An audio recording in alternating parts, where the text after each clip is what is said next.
We'll guide you through how to change your Wix theme to give your website a fresh new look. If you find this helpful, consider subscribing and liking the video. First, open your browser and go to the Wix website. Log into your account if you're not already logged in.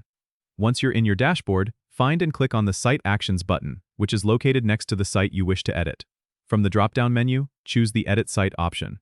This will take you to the Wix editor. Now, in the left-hand toolbar, look for the design icon and click on it. You'll see a variety of design options, but for changing your theme, you need to click on Site Theme or Theme Manager, depending on your interface version. Here, you can browse through available themes. Wix offers a range of themes categorized for different industries and styles. Take your time to preview several themes by clicking on them. This will show you how your site will look with the new theme applied.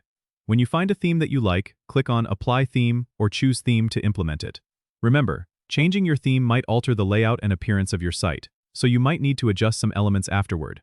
If you're not satisfied with the changes, you can always go back and choose a different theme or revert to your previous one. Once you're happy with the new look, don't forget to save your changes by clicking the Save button, and then click Publish to make your changes live. This process allows you to keep your site updated and visually appealing. Don't forget to subscribe and comment if this helped you out.